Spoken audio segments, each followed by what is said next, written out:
The coffee was still steaming when she called him a liar, right there in front of everyone. The old man had barely finished saying he served in Vietnam when Jessica, the 22-year-old waitress, let out that laugh. That cruel, dismissive laugh that cuts through a person's soul like shattered glass. He was just trying to make conversation, mentioning how the eggs reminded him of sea rations, when she rolled her eyes so hard they practically fell out of her head. The entire diner went silent. You could hear a pin drop on the cracked linoleum. Floor of Murphy's Diner. That little place on Route 9 where truckers stop for coffee and retirees gather to escape the loneliness of empty houses. Harold Mitchell was 78 years old. His hands shook slightly when he lifted his coffee cup, not from fear, but from age and maybe something deeper. Something that lived in his bones and never quite left. He wore the same threadbare cardigan he'd worn for 15 years. The one with the small hole near the left elbow that his late wife Mary had always promised to fix but never got around to. His hair was white as fresh snow, combed neatly to the side the way military men never quite stopped doing, even 50 years after they hung up the uniform. When he spoke, his voice was quiet, measured, like a man who had learned that some words carry more weight when whispered than shouted. But Jessica didn't see any of that. She saw an old man trying to impress people with stories she was sure were made up. In her world of social media and instant everything, she couldn't imagine that. The frail man in booth 7 had ever been anything more than what he appeared to be in that moment. A forgotten relic taking up space, nursing a single cup of coffee for 2 hours because he had nowhere else to go. She leaned against the counter, twirling her blonde hair around her finger, and announced to anyone who would listen that Harold was just another old-timer making up war stories to get attention. The other customers started to stare. Some snickered. A few shook their heads in that knowing way people do when they think they're witnessing something pathetic. Harold's cheeks flushed red, but not from anger. From shame.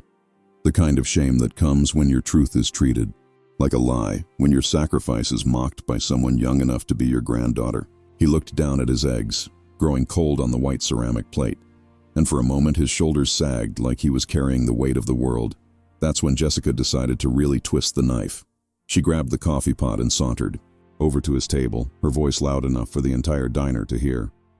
She told him that her generation wasn't stupid, that they could spot a fake from a mile away. She said old men like him were always trying to steal valor from real heroes, making up stories about wars they probably watched on television. The words hung in the air like poison gas, choking the dignity right out of the room. Harold just sat there and took it. He didn't raise his voice, didn't defend himself, didn't tell her about the shrapnel still lodged in his left leg or the nightmares that still woke him up 47 years after he came home. He just nodded slowly, like he understood something she didn't, and asked quietly if he could please have his check. But here's the thing about dignity. Real dignity, the kind that's forged in the fires of service and sacrifice, doesn't need defending. It doesn't need validation from strangers in a roadside diner. It just exists, quiet and unshakable, waiting for the world to catch up to the truth. And sometimes, just sometimes, the world does exactly that.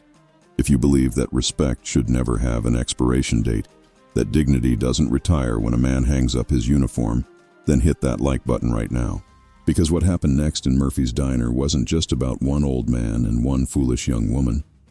It was about all of us, and how we treat the heroes walking among us.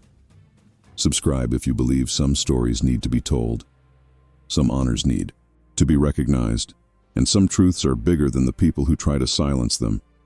But she had no idea who she was really talking to. The morning had started like any other at Murphy's Diner. The regulars filed in around 7, claiming their usual spots like territorial animals marking their domain. There was Bill Thompson, the retired postal worker who always ordered wheat toast, dry, and complained about the government. Margaret Chen, the widow who drank decaf and read romance novels with covers she tried to hide.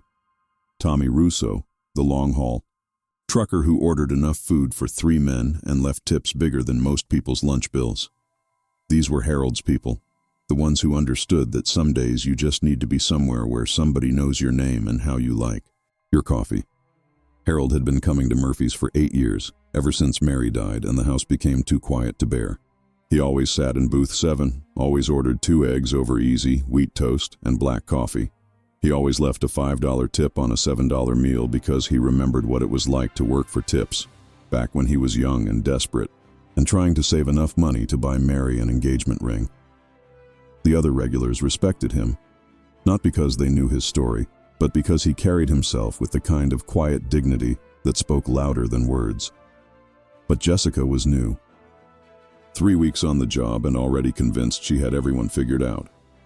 She was working her way through community college, studying communications, and she had plans. Big plans that definitely didn't include spending her life refilling coffee for old men who smelled like aftershave and loneliness. To her, they were all the same, relics from a bygone era, taking up space and living in the past. She'd roll her eyes when they talked about the weather, sigh dramatically when they asked for extra cream, and make faces at her phone when she thought they weren't looking. The other customers were starting to join in now, feeding off her cruel energy like parasites on a dying host. Someone from table 3 made a comment about stolen valor. A man in a trucker cap nodded knowingly and said he could always spot a fake. Even Margaret Chen, sweet Margaret, who usually minded her own business, glanced over with suspicious eyes like Harold had personally offended her sensibilities. Harold understood their skepticism. He really did. In a world full of pretenders and phonies where people lied about everything from their age to their achievements, why should they believe that the quiet old man in the corner booth had once been something more? He didn't look like a hero, didn't carry himself like someone who had stared death in the face and lived to tell about it. He looked exactly like what he was, a tired old man trying to make it through another day without falling apart completely. What they didn't know, what they couldn't see, was the weight he carried. Not just in his shoulders, though those ached something fierce when the weather changed, but in his soul. The weight of decisions made in split seconds that echoed through decades. The weight of friends lost and promises kept, and a country that sent him to fight a war most people wanted to forget the moment he came home. Jessica poured his coffee with theatrical reluctance, making sure everyone could see how put upon she was by his very existence. She asked loudly if he needed anything else, emphasis on the word else like he'd already asked for too much. When Harold quietly requested a warm-up on his coffee, she sighed like he'd asked her to solve world peace. The performance was for the crowd, and the crowd was eating it up. Harold's hands wrapped around the warm ceramic mug, and for just a moment, he was somewhere else. Somewhere hot and humid where coffee came from metal cans and tasted like dirt and salvation all at once. Where young men who should have been worrying about college exams and first dates were instead learning how to kill and trying not to die. Where heroes weren't born from single moments of glory, but from countless small acts of courage that nobody would ever see or celebrate. He'd never asked for recognition, never wanted parades or medals or politicians using his story to score points. He'd done his job, served his country, and come home to build a quiet life with a woman who loved him despite the nightmares and the way he sometimes stared off into space like he was seeing ghosts. All he'd ever wanted was to be left alone to live whatever years he had left in peace. But peace, Harold had learned long ago, was something you had to fight for every single day. What happened next would change everything she thought she knew about heroes. The thing about Harold Mitchell was that he had never been a man who needed the spotlight. Even as a young soldier in the jungles of Southeast Asia, he wasn't the guy who volunteered for glory or chased commendations. He was the guy who kept his head down, did his job, and made sure his brothers made it home.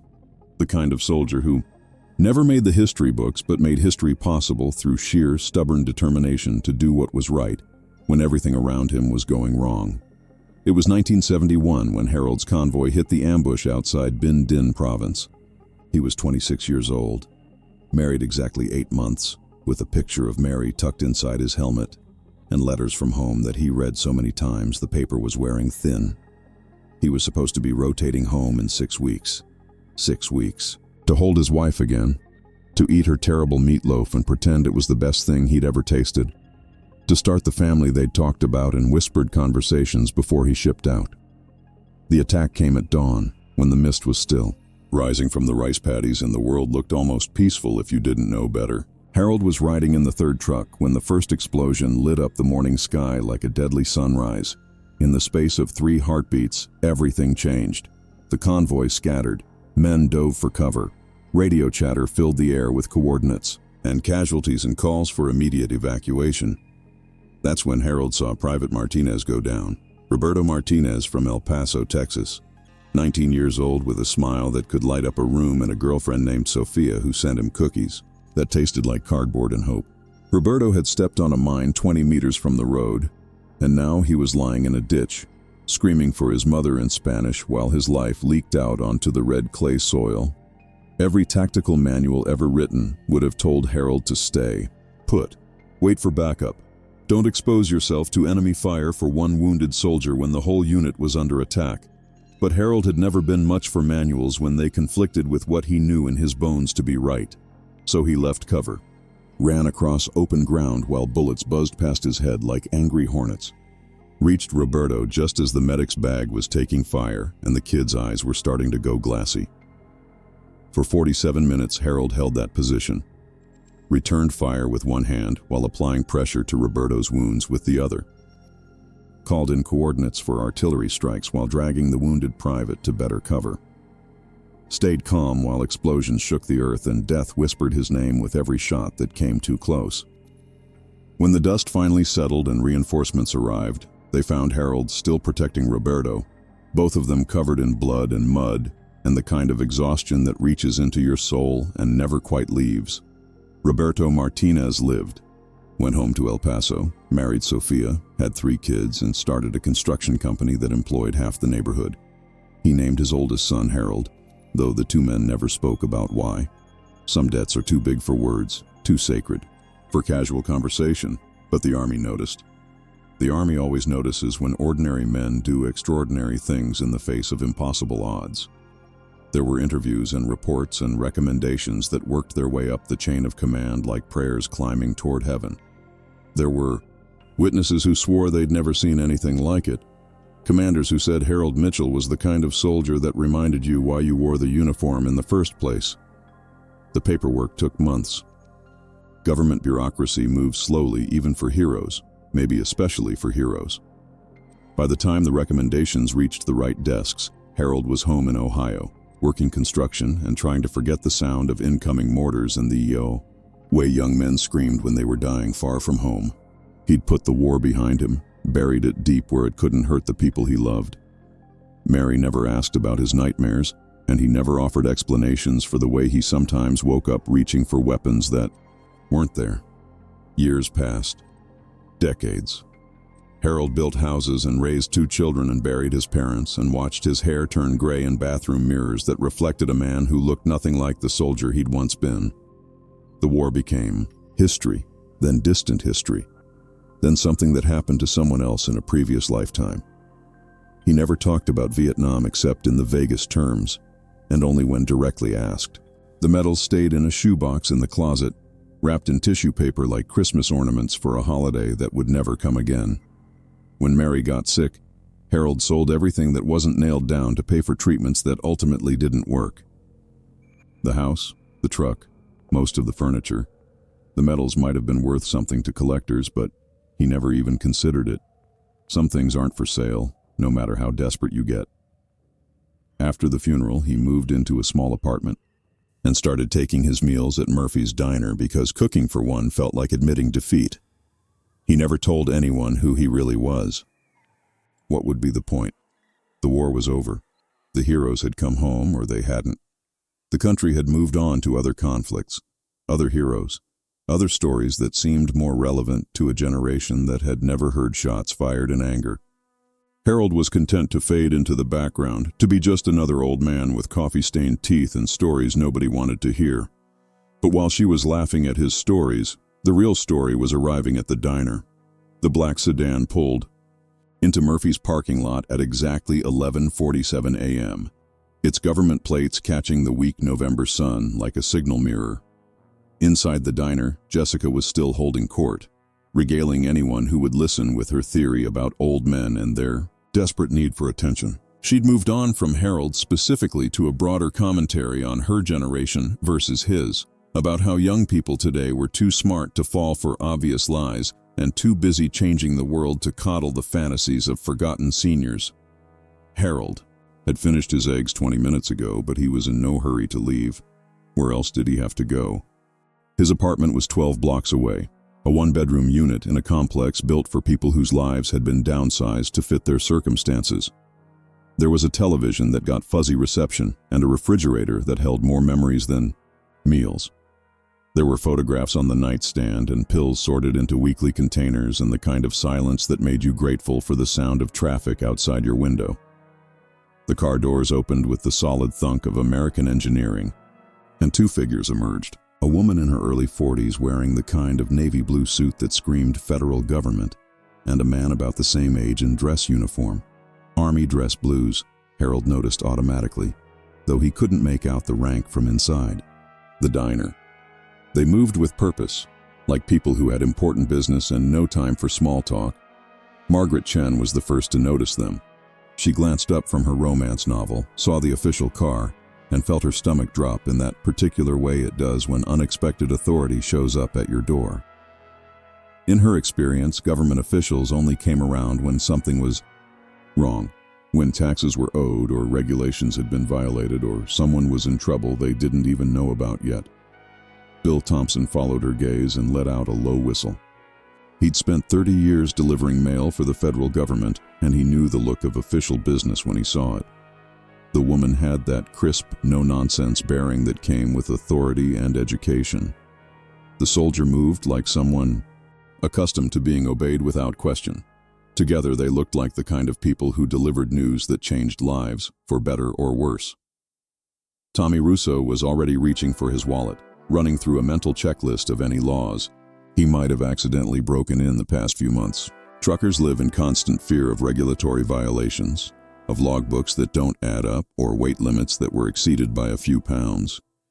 He'd been clean for years, but authority still made him nervous in ways that had nothing to do with guilt and everything to do with experience. Jessica noticed the newcomers but didn't stop talking. If anything, she seemed energized by the presence of an audience that looked more sophisticated than her usual crowd of retirees and blue-collar workers.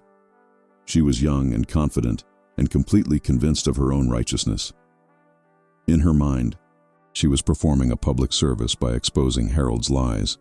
She was standing up for truth, protecting real veterans from stolen valor, speaking truth to power even if that power was just a sad old man with nowhere else to go.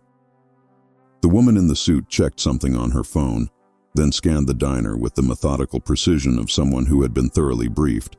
Her eyes moved from table to table, face to face, clearly looking for someone specific.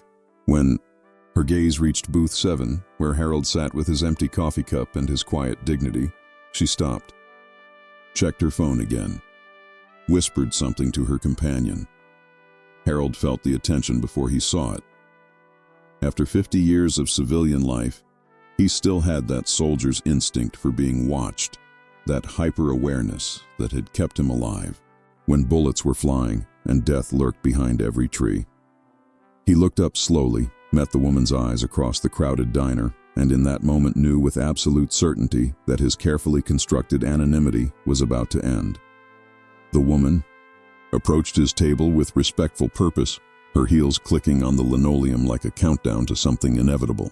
The soldier followed 2 steps behind, close enough to show unity, but far enough back to demonstrate that this was her show. When she reached booth 7, she stopped and spoke Harold's name like she was announcing something important to the world. "Mr. Harold Mitchell?" Her voice cut through Jessica's ongoing monologue like a sword through silk. Every conversation in the diner died mid-sentence. Every eye turned toward booth 7, where the quiet old man who had been publicly humiliated just minutes before was now being addressed by federal officials like he was someone important. Harold nodded slowly, his hand steady on the coffee cup despite the earthquake happening in his chest. He'd been expecting this day for months, ever since the letter arrived explaining that certain administrative oversights were being corrected, certain recognitions were being properly awarded, certain debts of honor were finally being paid. He just hadn't expected it to happen here, in front of these people, at the exact moment when his dignity was already hanging by a thread. The woman introduced herself as Deputy Secretary Williams from the Department of Veterans Affairs. The soldier was Colonel Peterson, assigned to special ceremonies and presentations. They had driven 3 hours from the state capital to be here, following protocols that had been decades in the making. They were here on official business, authorized by congressional mandate and presidential directive to correct an oversight that should have been addressed long ago. Jessica's mouth fell open like a broken hinge. Her cruel laughter died in her throat, replaced by the slow, creeping realization that maybe, just maybe, she had made a terrible mistake. The other customers leaned forward in their seats, suddenly desperate to hear every word of a conversation they had been mocking just moments before. Harold stood up slowly, his 78-year-old joints creaking in protest, but his posture straightening in ways that hadn't happened for years. For just a moment, if you knew what to look for, you could see the soldier he had once been, not the broken-down old man nursing coffee in a roadside diner, but the young private who had risked everything to save a wounded brother and never asked for thanks. Mr. Mitchell, Deputy Secretary Williams continued, her voice carrying clearly through the suddenly silent diner, I have the honor of presenting you with a recognition that is long overdue. That's when everything Jessica thought she knew about heroes began to crumble like a house built on sand. If you believe that real heroes walk among us every day, that dignity deserves recognition no matter how long it takes, then subscribe to this channel right now. Because what happened next at Murphy's Diner wasn't just about correcting a bureaucratic mistake. It was about honor finally catching up to the man who had earned it in blood and sacrifice 50 years ago. Hit that subscribe button if you believe some stories are worth the wait, some truths are worth preserving, and some heroes deserve better than our ignorance. The presentation case was mahogany and brass, polished to a mirror shine that reflected the fluorescent lights of Murphy's Diner like captured stars. Deputy Secretary Williams held it with the reverence reserved for sacred objects, her hands steady despite the weight of history contained within. Colonel Peterson stood at attention, his uniform perfect, his bearing that of a man who understood that some moments transcend the ordinary and demand our highest respect. Harold's hands trembled as he reached for the case, not from fear or frailty, but from the overwhelming emotion of recognition delayed by half a century. Inside, nestled on midnight blue velvet, lay the Silver Star, the third highest decoration for valor in combat, awarded for gallantry in action against an enemy of the United States. The star itself seemed to glow in the diner's harsh lighting, its silver surface engraved with an eagle and the simple word valor that somehow contained multitudes. But it wasn't just the medal. Alongside it, carefully folded with military precision, was a letter bearing the seal of the President of the United States, a personal commendation signed by the Commander-in-Chief, acknowledging Harold's courage under fire and thanking him, on behalf of a grateful nation, for service that went far beyond the call of duty. The letter spoke of Private Martinez, of 47 minutes under fire, of one man's decision to risk everything for a wounded brother. Jessica stood frozen behind the counter, her face cycling through expressions of shock, confusion, and growing horror as the magnitude of her mistake became clear. This wasn't just any old man. This wasn't someone making up stories for attention or sympathy.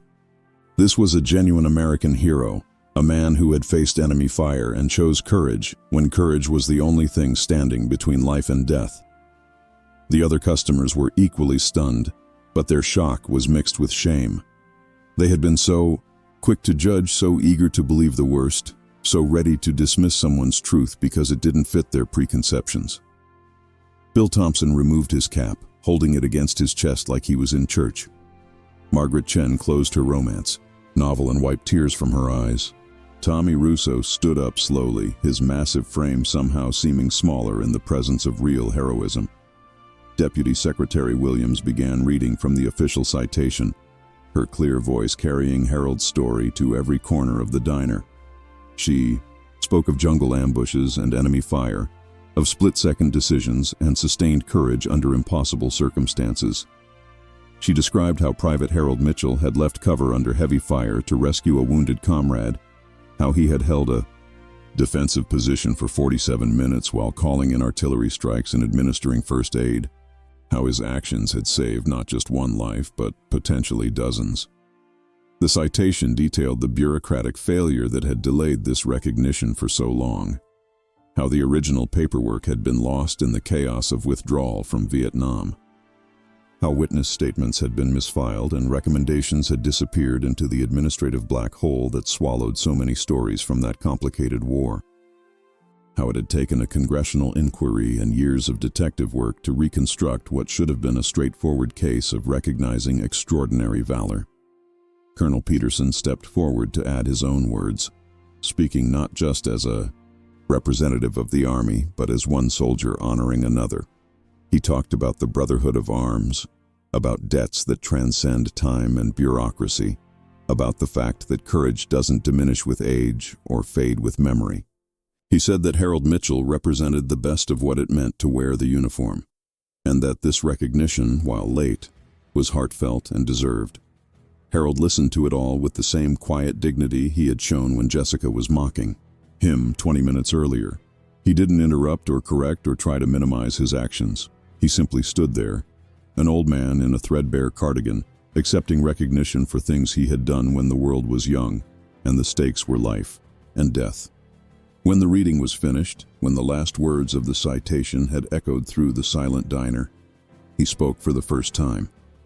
"Roberto Martinez deserved to go home," he said simply. "That's all I was thinking about, getting Roberto home to Sofia." The words hung in the air like a prayer. Such simple words, spoken so quietly, but they contained the entire moral universe that had guided Harold's actions 50 years ago and every day since.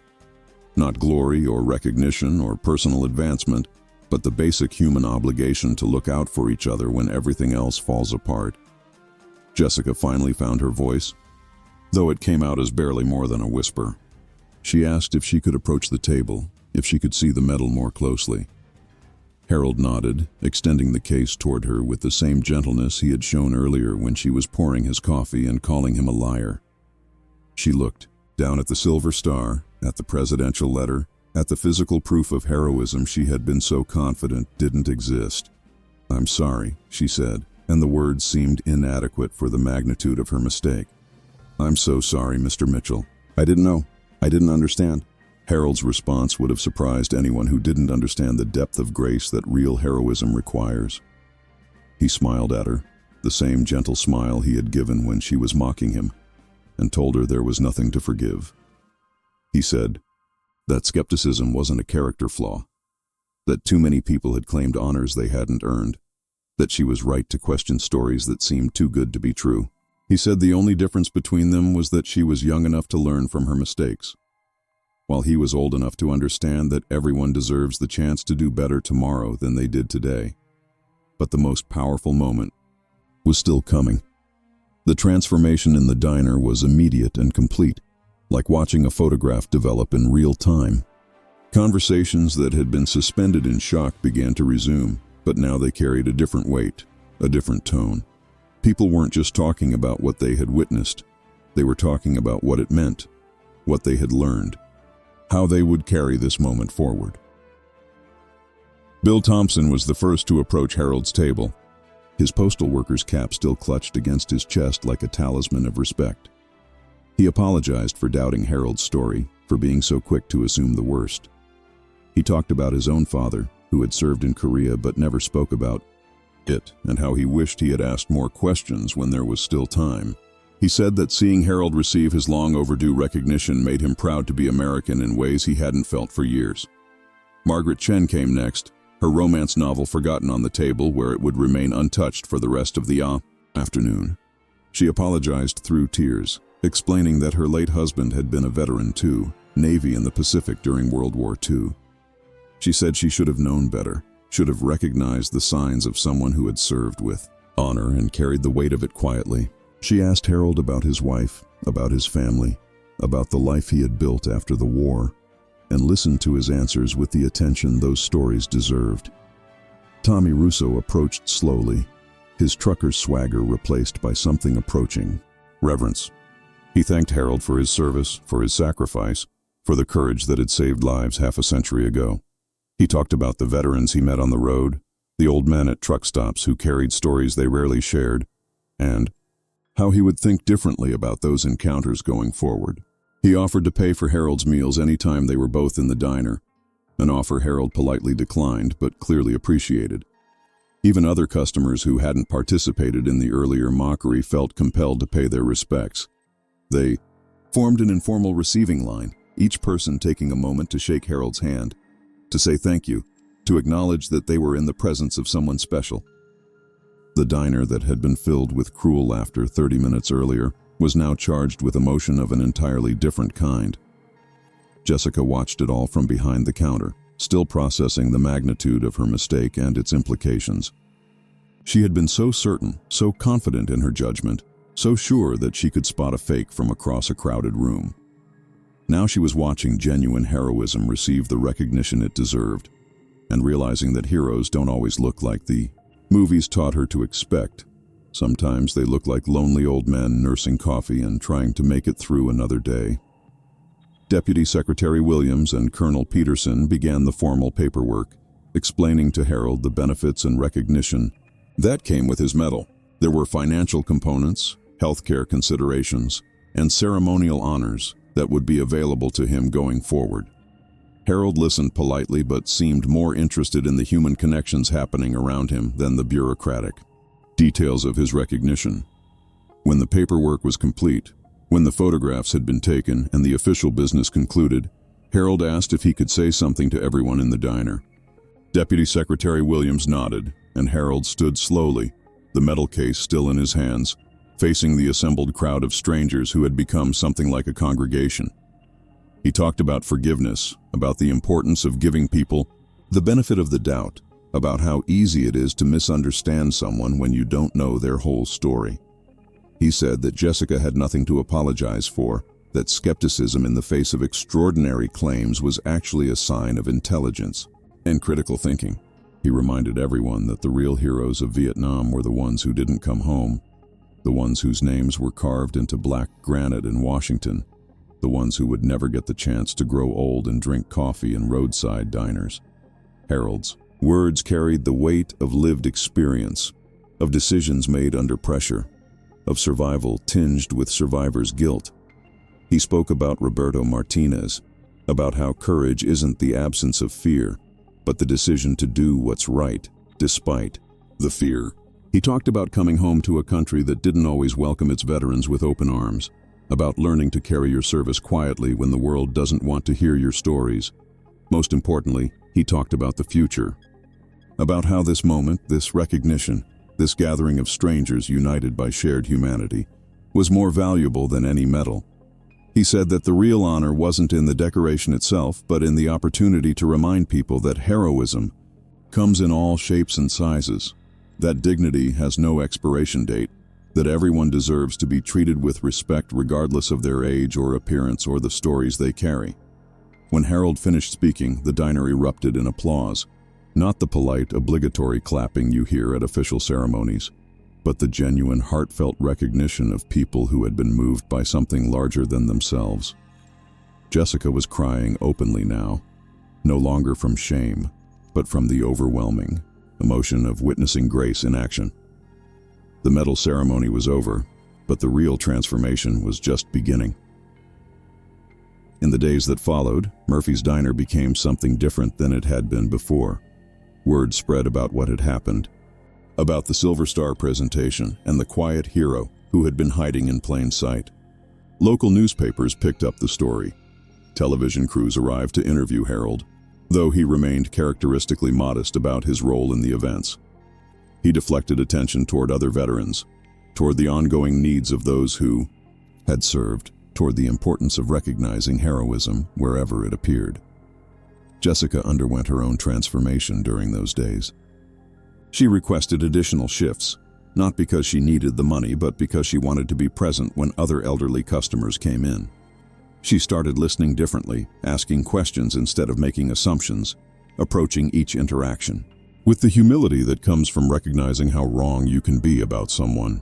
She began studying the history of American conflicts, learning about the wars that had shaped the lives of the customers she served every day. Harold continued his routine of coming to Murphy's Diner, but now his experience was fundamentally different. Other customers approached him with genuine interest in his stories. They asked about his service, about his life after the war, about the lessons he had learned over nearly 8 decades of living. He found himself becoming an unofficial counselor to younger veterans who stopped by, men and women returning from Iraq and Afghanistan, who needed to hear from someone who understood the weight of service and the challenge of coming home. The Silver Star now sat in a place of honor in Harold's small apartment, but he rarely looked at it. For him, the real value of that day at Murphy's Diner wasn't the official recognition, but the human connections that had emerged from conflict. He had watched a young woman learn one of life's most important lessons about not judging others too quickly. He had seen a community of strangers come together around shared values of respect and dignity. He had been reminded that even at 78, he still had something valuable to offer the world. Margaret Chen started bringing her grandson to the diner on weekends, specifically so he could meet Harold and hear stories about service and sacrifice from someone who had lived them. Bill Thompson began volunteering at the local VFW, using his government experience to help older veterans navigate the bureaucracy of benefits and health care.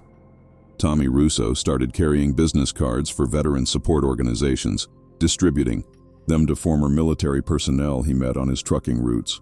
The ripple effects continued expanding outward like circles on a pond. Local schools invited Harold to speak about history and service.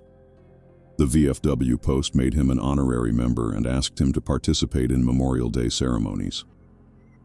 A local historian began documenting his experiences for the county's oral history project, ensuring that his story would be preserved for future generations. Jessica enrolled in night classes about military history and veteran affairs, driven by a desire to understand the experiences of the people she served. She started volunteering at a veterans shelter on weekends, reading to elderly former service members and listening to their stories with the attention they deserved. She learned about PTSD and survivor's guilt, about the challenges of transitioning from military to civilian life, about the particular difficulties faced by Vietnam veterans who had come home to protests and indifference. The most significant change, however, was in how the entire community began viewing its elderly residents. Harold's recognition sparked conversations about other older residents who might have stories worth hearing, experiences worth preserving, wisdom worth sharing. People began approaching senior citizens differently, with curiosity instead of dismissal, with respect instead of condescension. Murphy's Diner itself became a symbol of something larger. The booth where Harold had been mocked and then honored became known informally as the Hero's Table. Not because Harold claimed to be a hero, but because it represented the idea that heroes walk among us every day, often unrecognized and unappreciated. The diner's owner, Mrs. Murphy, began displaying photographs of local veterans on the walls, creating an informal hall of honor for those who had served. The story spread beyond the local community through social media and news coverage, inspiring similar acts of recognition in other towns and cities. Veterans organizations used Harold's experience to highlight the ongoing need to honor those who had served, regardless of when their service occurred. The delay in his recognition became a rallying cry for better record-keeping and more efficient processing of military honors. 3 months after the presentation ceremony, Roberto Martinez made the drive from El Paso to meet Harold face-to-face for the first time since 1971. The reunion was emotional and private, 2 old men who shared a bond forged in combat and preserved through decades of gratitude. Roberto brought his family, including his son Harold Martinez, now a successful engineer with children of his own. 3 generations gathered around Booth 7 at Murphy's Diner, connected by one moment of courage that had echoed through 50 years of life. Harold finally understood what real honor looked like. It wasn't the medal, though he treasured that recognition. It wasn't the ceremonies or the media attention or the official acknowledgments, though those had their place. Real honor was in the daily choice to treat others with dignity, to give people the benefit of the doubt, to recognize that everyone carries stories worth hearing and experiences worth respecting. The diner had become a place where that understanding flourished. where young and old connected across generational divides, where service was honored not just in military terms, but in all its forms. Jessica continued working there through college and beyond, eventually becoming the manager and maintaining the culture of respect that had emerged from that transformative November morning. Years passed, and Harold continued his daily routine, though now he was surrounded by friends rather than strangers. He watched Jessica grow into a thoughtful young woman who approached others with empathy and wisdom beyond her years. He saw the community change as people learned to look deeper, to ask better questions, to suspend judgment until they understood the full story. When Harold passed away peacefully in his sleep at age 83, Murphy's Diner was filled to capacity for his memorial service. Jessica, now the manager, spoke about the lesson he had taught her about grace under pressure and the importance of giving others the benefit of the doubt. Roberto Martinez traveled from Texas to say goodbye to the man who had saved his life twice, once in a Vietnamese jungle and once by showing him that heroism isn't about seeking recognition, but about doing what's right when it matters most. The Silver Star was donated to the local historical society, where it became part of an exhibit about unrecognized heroes and the importance of honoring service in all its forms. But Harold's real legacy lived on in the people whose lives he had touched, in the community that had learned to see beyond appearances, in the countless small acts of kindness and respect that continued to ripple outward from that one moment of truth at Murphy's Diner. The booth where it all happened remained known as the Heroes Table, not as a monument to Harold specifically, but as a reminder that heroes walk among us every day. Sometimes they're young soldiers saving lives under fire. Sometimes they're elderly citizens showing grace under attack. Sometimes they're young women learning to admit their mistakes and grow from them. Sometimes they're entire communities choosing respect over ridicule, understanding over assumption. The story of Harold Mitchell and Jessica's transformation became part of local legend, told and retold with the kind of reverence reserved for parables and moral instruction. Parents brought their children to Murphy's Diner to hear the story and learn its lessons. Teachers used it to discuss judgment and prejudice and the importance of treating everyone with dignity. Veterans found comfort in knowing that their service, even when unrecognized, had value and meaning. In the end, the most powerful truth was the simplest one: that respect doesn't have an expiration date, that dignity doesn't diminish with age, and that everyone deserves to be heard before they are judged. These weren't just pretty words painted on inspirational posters, but lived realities demonstrated by real people in a real place where coffee was strong and grace was stronger. The lesson lived on because it had been learned not through lectures or sermons, but through direct experience, through the shock of recognition that comes when you realize how wrong you can be about someone and how much better you can do going forward. It lived on because it had been witnessed by people who were changed by what they saw and who carried that change into their own lives and relationships. If you believe that every person deserves to be treated with dignity, regardless of their age or appearance, if you think that heroes can be found in the most unexpected places, and if you know that real grace means giving others the chance to be better tomorrow than they were today, then take a moment to comment below and share a time when someone surprised you with their story. Because in a world that moves too fast and judges too quickly, sometimes the most revolutionary act is simply listening to someone else's truth with an open heart and mind.